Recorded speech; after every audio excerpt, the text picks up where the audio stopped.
Student अब जो हम डिस्कस करेंगे वो है लोअर रेस्पिरेटरी ट्रैक्ट इन्फेक्शन।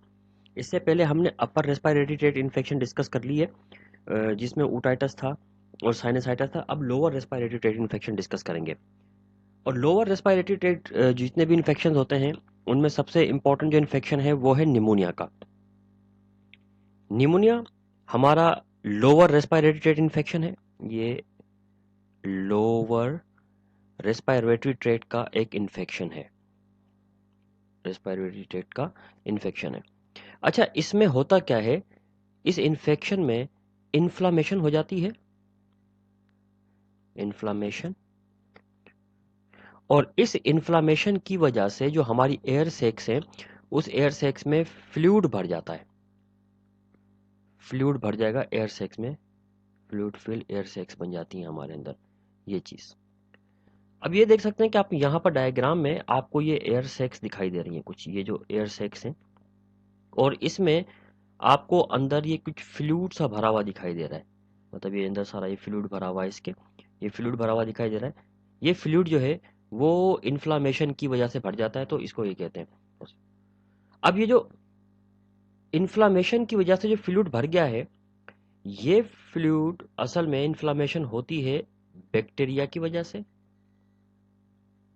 या कोई वायरस इन्वॉल्व होगा इसमें, या फिर कोई फंजाई।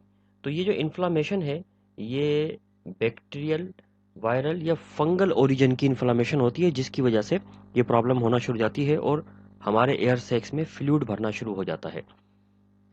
अब इसकी सिम्टम्स क्या होंगी? देखें, अगर मिसाल के तौर पे हम लोग बात करते हैं ना सिम्टम की, तो अब ये बैक्टीरिया की वजह से भी हो सकता है हमारे पास प्रॉब्लम, और वायरस की वजह से भी। ये जो बैक्टीरिया और वायरस के केसेस है ना, ये ज़्यादा कॉमन केसेस है इस केस में। अब अगर बैक्टीरिया की वजह से हो या वायरस की किसी भी वजह से हो, इन दोनों में ऑलमोस्ट सिम्टम सेम टाइप की ही आती हैं, सेम टाइप की सिम्टम्स प्रोड्यूस होती हैं। और क्या क्या सिम्टम आती हैं, जैसे सबसे पहले इनमें जहाँ जो चीज़ स्टार्ट होगी वो है फीवर।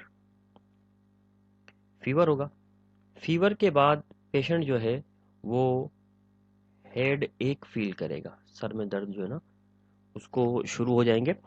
हेड एक के बाद जो इसकी लिप्स हैं और फिंगर नेल्स होती हैं ये ब्लूइश होना शुरू हो जाती हैं। लिप्स एंड फिंगर नेल, आपके नाखून जो हैं वो ब्लूइश कलर के यानी नील पड़ जाते हैं उसके अंदर, ये ब्लूइश कलर के अपीयर होना शुरू हो जाते हैं।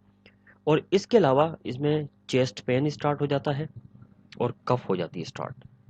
चेस्ट में पेन भी होगा, चेस्ट पेन, और कफिंग भी स्टार्ट हो जाती है।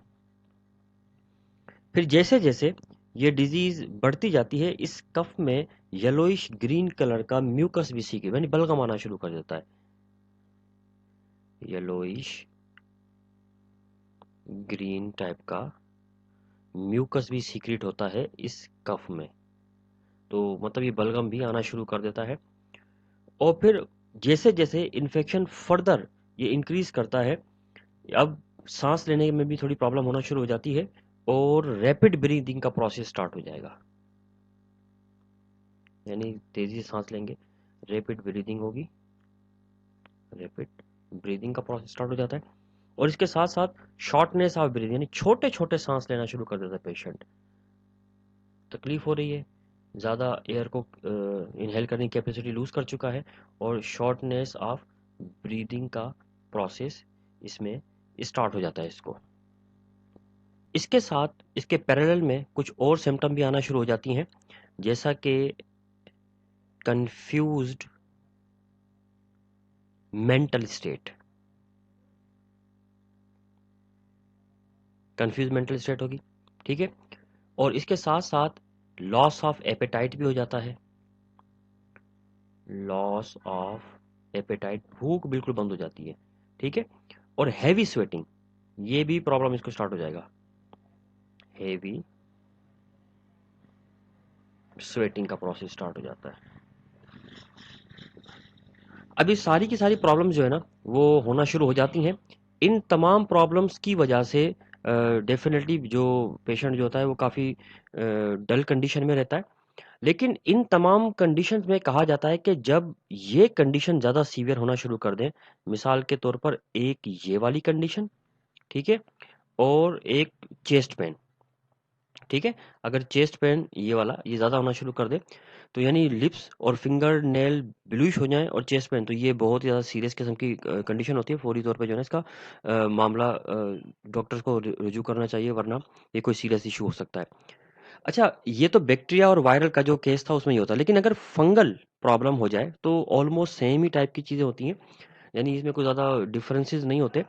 अच्छा, वायरल का जो इन्फेक्शन होता है या फंगल का जो इन्फेक्शन होता है, उसमें मसल्स पेन भी हो सकता है। इसके अलावा माइकोप्लाज्मा से भी निमोनिया का प्रॉब्लम हो सकती है, और माइकोप्लाज्मा से जो निमोनिया की प्रॉब्लम होती है, उसमें भी अक्यूट किस्म की कफ होती है, म्यूकस सीक्रेट होता है, और जो है ना वो हेडेक और बुखार वगैरह होना शुरू हो जाता है। अब मिसाल के तौर पे प्रॉब्लम तो समझ में आ गई कि निमोनिया है। अब इस निमोनिया का ट्रीटमेंट क्या करें? अब ट्रीटमेंट बड़ा इंपॉर्टेंट है इसका, क्योंकि ये चूँकि रेस्पिरेटरी ट्रेट की प्रॉब्लम है और काफ़ी सीरियस किस्म की प्रॉब्लम है, इसलिए फ़ौरी तौर पे जो है ना इसका ट्रीटमेंट करना होगा, वरना ये प्रॉब्लम जो है ना और मज़ीद कॉम्प्लिकेट होती जाएगी वक़्त के साथ-साथ। सबसे पहली बात तो ये कि अगर ये वायरस बैक्टीरियल प्रॉब्लम है, तो बैक्टीरियल प्रॉब्लम के लिए एंटीबायोटिक्स आपको यूज़ करनी पड़ेंगी। जो आपका कंसल्टेंट आपको रिकमेंड करेगा वो एंटीबायोटिक्स आपको यूज़ करनी पड़ेंगी। और अगर फंगल प्रॉब्लम है, तो एंटी फंगल ड्रग्स जो है ना वो यूज़ करनी पड़ेंगी, एंटी फंगल प्रॉब्लम। लेकिन प्रॉब्लम ये है कि अगर ये वायरल इशू है, तो इस वायरल इशू पे एंटी वायरल ड्रग मौजूद नहीं है, सपोर्टिव थेरेपी करनी पड़ेगी, आपका इम्यून सिस्टम खुद रिस्पॉन्स करेगा और वायरस को कवर करेगा। तो ये प्रॉब्लम है। इसके अलावा आपको थोड़ी सपोर्टिव थेरेपी भी करनी पड़ेगी, मतलब कोशिश करना है कि आपको ठंड से बचना है, और इसके अलावा हॉट ड्रिंक्स इस्तेमाल करने हैं, गर्म चीज़ें, मतलब चाय कॉफ़ी वगैरह जो है इस टाइप की चीज़ें आपने पीनी है, हॉट ड्रिंक्स यूज़ करने हैं। और इसके अलावा स्टीम आपने लेनी है, ताकि आपका जो नेज़ल पैसेज वे है, जो उसमें ब्लॉकेज आ गई है, वो खुल जाए, ताकि आप बराबर सही तौर पे साँस ले पाएँ। साँस लेने के लिए आपको नेज़ल पैसेज वे जो है ना आपको क्लियर करना पड़ेगा, ये आपके लिए बहुत ज़्यादा ज़रूरी है।